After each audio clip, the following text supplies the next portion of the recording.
നീ വീണ്ടും അതേ തെറ്റിലേക്ക് തന്നെ നടന്നു നീങ്ങുകയാണ്. എന്റെ കുട്ടി, ഒന്ന് നിൽക്കൂ. ശാന്തനായി എന്റെ ഈ വാക്കുകൾക്ക് കാതോർക്കൂ.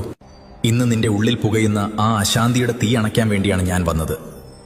നീ നിന്റെ ചോദ്യങ്ങൾക്കുള്ള ഉത്തരം പുറം ലോകത്ത് തിരയുകയാണ്. എന്നാൽ സത്യം നിന്റെ ഉള്ളിൽ, നിന്റെ ഹൃദയത്തിന്റെ ആഴങ്ങളിൽ തന്നെ ഒളിഞ്ഞിരിപ്പുണ്ട്. നിനക്ക് വേദന മാത്രം നൽകിയ അതേ ഇടത്തിലേക്കാണ് നീ വീണ്ടും വീണ്ടും മടങ്ങിച്ചെല്ലുന്നത്. എന്നിട്ട് എന്റെ ജീവിതം മാത്രം എന്തേ ഇങ്ങനെ എന്ന് എന്നോട് പരാതി പറയുന്നു. ഇതൊരു ശിക്ഷയല്ല, നിന്റെ ജീവിതം മാറ്റാനുള്ള പാഠമാണ്. ഓരോ മുറിവും നിന്റെ വഴി മാറാൻ ഞാൻ നൽകുന്ന സൂചനകളാണ്. പക്ഷേ നിന്റെ ഉള്ളിലെ വൈകാരികമായ ബന്ധനങ്ങൾ ആ സത്യം കാണുന്നതിൽ നിന്ന് നിന്നെ തടയുന്നു.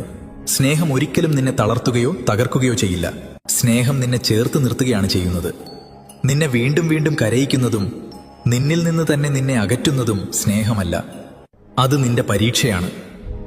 സ്വന്തം വില തിരിച്ചറിയാൻ പഠിക്കുന്നതുവരെ നീ ആ പരീക്ഷയിൽ കുടുങ്ങിക്കിടക്കും. അല്പം കൂടി സഹിച്ചാൽ, കുറച്ചുകൂടി കാത്തിരുന്നാൽ എല്ലാം ശരിയാകുമെന്ന് നീ കരുതുന്നു. എന്നാൽ ഞാൻ നിന്നോട് സത്യം പറയാം, ബഹുമാനമില്ലാത്തിടത്തെ കാത്തിരിപ്പ് വൃഥാവാണ്.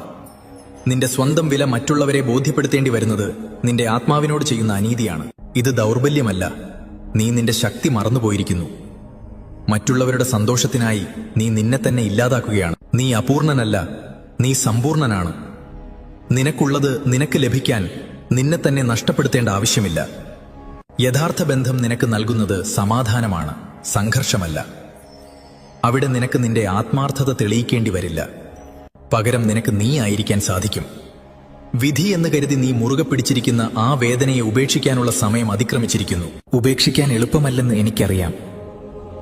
ഓർമ്മകളും പ്രതീക്ഷകളും നിന്നെ തടഞ്ഞേക്കാം. എന്നാൽ ഓർക്കുക, നിന്നെ ഉള്ളിൽ നിന്ന് തകർക്കുന്ന ഒന്നിനെ പിടിച്ചു നിൽക്കുന്നത് ഒരു തരം അടിമത്തമാണ്.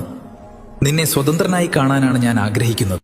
തെറ്റായവ ഉപേക്ഷിക്കുമ്പോൾ മാത്രമേ ശരിയായവയ്ക്ക് നിന്റെ ജീവിതത്തിൽ ഇടമുണ്ടാകൂ. ഇതൊരു അവസാനമല്ല, ഇതൊരു പുതിയ തുടക്കമാണ്. നീ തകർന്നു പോയിട്ടില്ല, നീ കൂടുതൽ കരുത്തനായി മാറിക്കൊണ്ടിരിക്കുകയാണ്.